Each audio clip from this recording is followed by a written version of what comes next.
गरीब की भावनाओं को समझ के आगे बढ़ने का काम करें। ये व्यवस्था आपके हाथ में है जिसमें सारे मेयर कैंडिडेट जो कोटद्वार के हैं सब इकट्ठा होकर अपना विजन और अपना विचार प्रकट कर रहे हैं, किस तरह वो कोटद्वार में विकास करेंगे, अपने सारे मुद्दे। 23 जनवरी को वोट कहाँ पड़ेगा? गैस सिलेंडर 6 नंबर पड़ेगा। महेंद्र राज पूर्व सैनिक जन की तारीख होगी, बदलाव की गवाही के सहयोगियों को धन्यवाद देता हूं। और यहाँ पर पूर्व सैनिक यहाँ पर। हेलो फ्रेंड्स, गुड मॉर्निंग, नमस्कार, सुप्रभात, स्वागत है आपका फिर से मेरे एक वीडियो में। और आज की वीडियो है हमारे माली उद्यान के पास नागरिक मंच चल रहा है, और चलो फिर चलते हैं और दिखाते हुए आप पर, और देख रहे हो पब्लिक काफ़ी भीड़ हो चुकी है।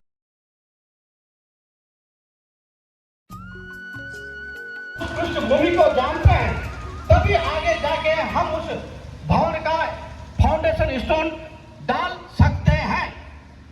तो हमारी कई चुनौतियां हैं, आर्थिक संसाधनों की यहाँ पे चुनौतियां हैं, शिक्षा की और स्वास्थ्य की कमियां यहाँ पे हैं, पर्यावरण की चुनौतियां हैं, बुनियादी ढांचे की चुनौतियां हैं। और वर्तमान परिप्रेक्ष्य में देखें तो क्योंकि एकमात्र यहाँ पे एक हाईवे है, उसी पे इतना लोड पड़ा हुआ है, व्यवस्थाओं के खराब होने के कारण अनेक बार यहाँ पे दुर्घटनाओं का सामना भी करना पड़ता है। तुम्हारे हमें प्रयास करने होंगे। हमें कोटद्वार की जल भराव, जल निकासी की समस्या जो निरंतर बनी रहती है, उनके ऊपर भी काम करने का हमारा एक उद्देश्य है। स्वच्छता प्रबंधन, कूड़ा प्रबंधन, अनेक बातें इस शहर के परिप्रेक्ष्य में, स्वास्थ्य सेवा, यहाँ पे एक रेफरेंस सेंटर बनी हुई है। इन व्यवस्थाओं को कौन ठीक करेगा? आखिर इन व्यवस्थाओं को ठीक करने का प्रयास किसके माध्यम से किया जाएगा? इन व्यवस्थाओं का अगर एक पूर्व सैनिक जो वर्तमान परिप्रेक्ष्य में अनुशासित होकर एक पारदर्शी सरकार आपको देने में सक्षम हो सकता है, वह केवल और केवल आपका पूर्व सैनिक है। क्योंकि पूर्व सैनिक के माध्यम से अगर हम गरीब के हाथों को मजबूत करने के लिए हम प्रयास करते हैं, आज जिस प्रकार का भ्रष्टाचार यहाँ पे व्याप्त है, उसको हटाने की आवश्यकता, उसको कम करने की आवश्यकता है। और इसी कड़ी में जिस प्रकार के सर्वे वर्तमान में किए जा रहे हैं, आप जानते हैं प्रत्येक घर के सर्वे किया जा चुका है, प्रत्येक जमीन का यहाँ पे सर्वे किया जा सकता है।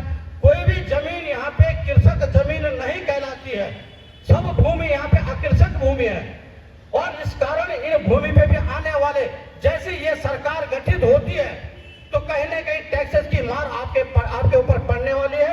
अगर आप इन टैक्सेस के मार से सैनिक यहाँ पे आपके सामने है, और मैं आपको याद दिलाना चाहता हूं कि समस्याएं 3 प्रकार की होती हैं: अल्पकालिक समस्याएं, मध्यकालिक समस्याएं और दीर्घकालिक समस्याएं। हम इनको समस्याओं को इसी प्रकार क्रमबद्ध करते हुए, क्योंकि यह मंच डिबेट का है, मैं चाहता था कि अन्य प्रत्याशी भी यहाँ पे डिबेट के माध्यम से हमारे सामने अपनी बातों को रखते, लेकिन ये मंच केवल एक भाषणबाजी का मंच बना दिया गया है। मैं इस बात का भी, मुझे अफसोस है, मुझे इस बात का भी खेद है। अल्पकालिक समस्याओं में जैसे बाढ़ आ गई और हमें तुरंत काम करने हैं, ये अल्पकालिक समस्या है। कहीं पे बिजली लगानी है, कहीं पे स्ट्रीट लाइट की व्यवस्था करनी है, ये अल्पकालिक समस्या है। दीर्घकालिक समस्याओं में यातायात की, ट्रैफिक जाम, ट्रैफिक पार्किंग स्थलों की कमी है, उनको निराकरण की व्यवस्था है। जल भराव, जल निकासी मानसून के दौरान गंभीर समस्या है। पुरानी अव्यवस्थित जल निकासी व्यवस्था को सुदृढ़ करने की व्यवस्था है। कोटद्वार शहर में प्रतिदिन 10 से 18 मीट्रिक टन कूड़ा निसर्जित किया जाता है, और इस उत्सर्जित कूड़े के निसर्जन के लिए आपके पास कोई वैकल्पिक, एक पूर्व सैनिक को कोटद्वार के नगर निगम में लाने का कहीं न कहीं इस कूड़ा प्रबंधन ये कह रहे हैं कि हम शहर से 5 किलोमीटर दूर होना चाहिए। ये अधिनियम कह रहे हैं, हम नहीं कह रहे, ये रूल कहता है उसका। ये कह रहे हैं कि हम कूड़ा घर वहीं पे संयंत्र लगा देंगे, ये वहां पे सुविधाएं नहीं है, क्योंकि वर्तमान में वहां पे जो जमीन है वो केवल 2 बीघे। एक इतनी बड़ी नगर निगम की व्यवस्थाओं को सुचारू करने के लिए कम से कम 7 हेक्टेयर जमीन, जो नियमानुसार 7 हेक्टेयर जमीन चाहिए, वो हम अपने माध्यम से, जहां 1972 में कूड़ा पड़ता था और यूपी के बीच में करेंगे। हमारा ये एक विजन है, हमारा विजन है ठोस अपशिष्ट और और तरन अवशिष्ट दोनों को सेग्रीगेशन के माध्यम से के लिए किट संगठित है, इसी कड़ी में 1 लाख पेड़ हम लगाने का अपना प्रयास करेंगे। सरकारी अस्पतालों को सचल धन के माध्यम से जोड़कर एक सामुदायिक क्या हो सकती है, उच्च गुणवत्ता वाली स्वास्थ्य सेवाओं को आपके पास पहुंचाने का काम करेंगे। और सबसे बड़ी चीज, हम नगर निगम में एक ऐसी की व्यवस्था है। तो साथियों फाइनली हम पहुंच चुके हैं माली उद्यान, देख रहे होंगे, और यहाँ पर ज्यादा मेरे को पूर्व सैनिक नजर आ रहे हैं। आपको यहाँ पर कॉलेज के प्रस्ताव को पास कर संसद भवन अपनी मातृशक्ति का दिल की गरज आभार का प्रकट करना चाहता हूँ। आप हमेशा आपका आशीर्वाद, आपका स्नेह मेरे साथ बना रहता है। कल भी आप लोग मेरे प्रचार के लिए लगातार भ्रमण कर रहे हैं, इसकी दिल की गरज से आपका आभार प्रकट करना चाहता हूँ। और अपने पूर्व सैनिक भाइयों का दिल से आभार प्रकट करके, ये महेंद्रपाल नहीं लड़ रहा है, ये आप लड़ रहे हैं चुनाव को, ये आप लड़ रहे हैं चुनाव को। और आपकी शक्ति, पहले आपने समाज देश के लिए अपने ऊर्जा का इस्तेमाल किया, अब आपने नवनिर्माण समाज कोटद्वार के विकास का। तो धन्यवाद। जय हिंद, जय भारत, जय उत्तराखंड।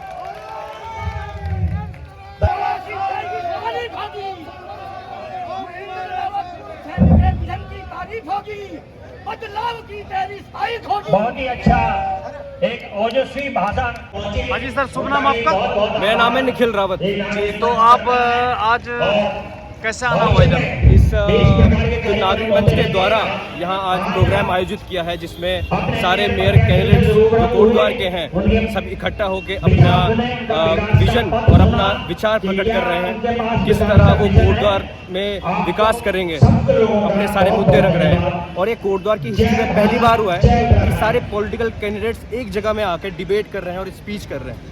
और ये कोटद्वार के लोगों के लिए बहुत अच्छी बात है कि वो अपने कैंडिडेट्स देखें, उनके विचार सुने, उनके बीच में डिफरेंशिएट करें कि कौन क्या कर सकता है, और बुद्धिमत्ता से एक अच्छे कैंडिडेट को जो कोटद्वार के विकास अच्छे से कर पाए उसको वोट दें। 23 तारीख को कोटद्वार में वोटिंग है मेयर के लिए, और सभी से मैं विनती करता हूँ, सभी जनता से कोटद्वार की ज़्यादा से ज़्यादा में आए, वोटिंग करें, और जो रियल कैंडिडेट हैं जो कोटद्वार के विकास में बहुत बड़ा योगदान कर पाएँ उनको जिताएं। आपको क्या लगता है कौन मारेगा बाजी?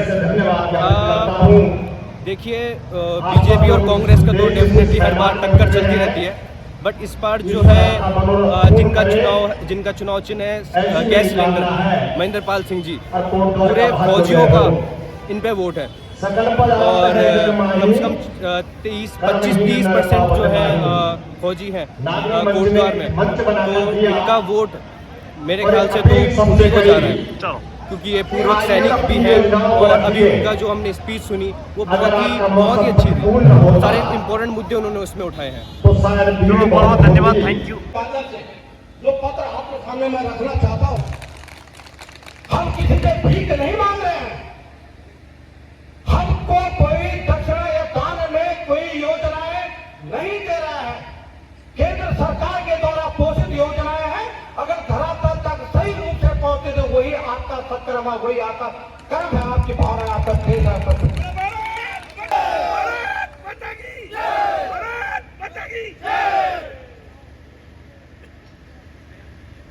अब जो विषय होते हैं जिस प्रकार हम चाहते हैं, इन सब का निराकरण एक ही है, क्योंकि अगर आप वर्तमान में उन्हीं व्यक्तियों को और उन्हीं खिलाड़ियों को मैदान में उतारने का प्रयास करें जो पहले ही आपके द्वारा टेस्ट किए जा चुके हैं, तो कहीं ना कहीं आपको इन समस्याओं से निजात नहीं मिल सकती है। एक नए खिलाड़ी जिसके पास रन बनाने की क्षमता भी है, काम करने की क्षमता भी है, और उसका विजन बिल्कुल क्लियर है, जिसका विजन बिल्कुल क्लियर है कि मुझे कोटद्वार के विकास को आगे ले जाना है, ऐसे प्रत्याशी को आपको जितना आप सारा तो ये नहीं है। कितने लोग चाहते हैं कि खिलाड़ी बदलना चाहिए, कितने लोग चाहते हैं कि खिलाड़ी बदलना चाहिए? दोनों पार्टों में ये कोटद्वार पिसके रह गया है। वर्तमान परिप्रेक्ष्य जिसके माध्यम से अगर वहां पे कोई भी धन सरकार के द्वारा, क्योंकि नगर निगम दोनों माध्यमों से पोषित की जाती है, धन पोषित किया जाता है, एक केंद्र सरकार से, एक राज्य सरकार के माध्यम से। हम उन दोनों के धनों के माध्यम से जो भी धन आवंटित होता है, उस धन को हम पारदर्शी तरीके से एक स्क्रीन पर दिखाते हुए कि वर्तमान में 1 करोड़ रुपए मिले सपोज, तो वो आपको दिखना चाहिए, वो आपके समक्ष उसका डाटा प्रस्तुत होना चाहिए, उसको लाने का हम प्रयास करेंगे। ये कैसे संभव होगा? यह संभव होगा बड़ी बड़ी स्क्रीनें कोटद्वार के चौक चौराहे पे लगा दी जाएंगी कि वर्तमान में आप इस बात को समझने की आवश्यकता है।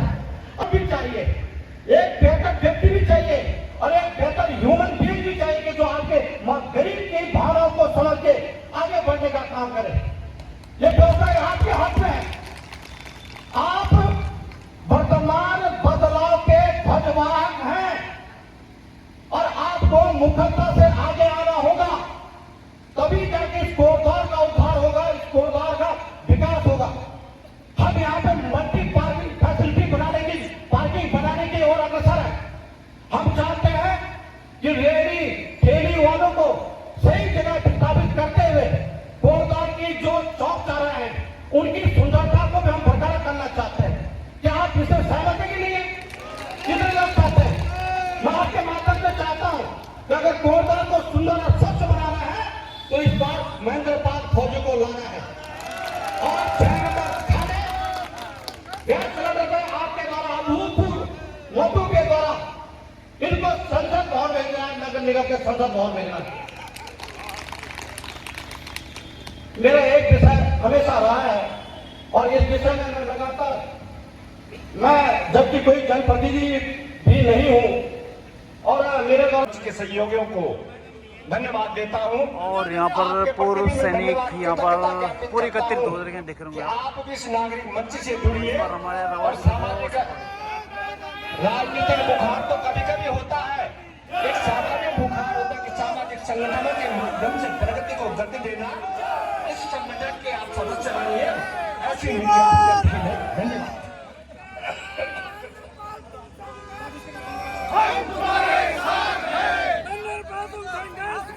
आप सबका बहुत बहुत धन्यवाद। आप लोग यहाँ पर पधारे।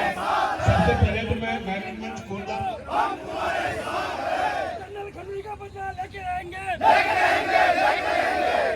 हेलो सबसे पहले तो मैं नागरिक कोटद्वार नागरिक मंच का तहे दिल से आभार व्यक्त करता हूँ कि आपने यहाँ पर हमारे नगर निगम चुनाव का बागी है, प्रत्याशी है, उनको कोटद्वार के विकास के लिए अपना विजन रखने के लिए यहाँ पर जो मंच के विकास जो आम जनता इसी प्रकार देख सके कि नागरिक मंच ने यहाँ पर जो पहल की है और कोटद्वार के विकास के हेतु नागरिक मंच हमेशा इन्हीं शब्दों के साथ आप सभी का बहुत बहुत धन्यवाद करता हूँ। धन्यवाद। अब की बार निर्दलीय की हवा चली है। कोटद्वार का महापौर कैसा हो, महेंद्र पाल रावत जैसा हो, इसकी चलेगी ना उसकी चलेगी, अब की बार निर्दलीय की चलेगी। 23 जनवरी को वोट कहाँ पड़ेगा? गैस सिलेंडर 6 नंबर पर पड़ेगा।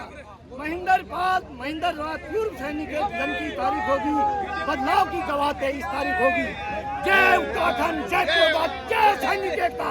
हमारा सैनिक बनेगा महेंद्र पाल साहब।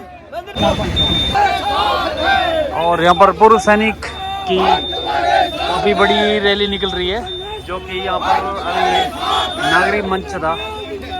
जिंदाबाद जिंदाबाद जिंदाबाद, जीतेगा भाई जीतेगा, जिंदाबाद जीतेगा, जीतेगा भाई जीतेगा, जिंदाबाद। एक पूर्व सैनिक जो वर्तमान परिप्रेक्ष्य में अनुशासित होकर एक पारदर्शी सरकार आपको देने में सक्षम हो सकता है, वह केवल और केवल आपका पूर्व सैनिक है। क्योंकि पूर्व सैनिक के माध्यम से अगर हम गरीब के हाथों को मजबूत करने के लिए हम प्रयास करते हैं, आज जिस प्रकार का भ्रष्टाचार यहाँ पे व्याप्त है उसको हटाने की आवश्यकता है, उसको कम करने की आवश्यकता है।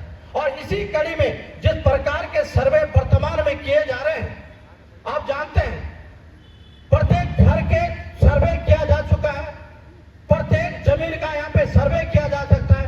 कोई भी जमीन यहाँ पे कृषक जमीन नहीं कहलाती है, सब भूमि यहाँ पे अकृषक भूमि है। और इस कारण इन भूमि पे भी आने वाले, जैसे ये सरकार गठित होती है तो कहीं ना कहीं टैक्सेस की मार आपके ऊपर पड़ने वाली है। अगर आप इन टैक्सेस की मार से दोस्तों प्रोग्राम हो गया ख़त्म। अगर आपको आज की वीडियो अच्छी लगती है तो लाइक करें, शेयर करें और जो मेरे चैनल में पहली बार बने सब्सक्राइब करें। तब तक के लिए बाय बाय, जय हिंद, जय भारत, जय उत्तराखंड। तो मिलते हैं आपको अगले वीडियो में, तब तक के लिए बाय बाय, टेक केयर।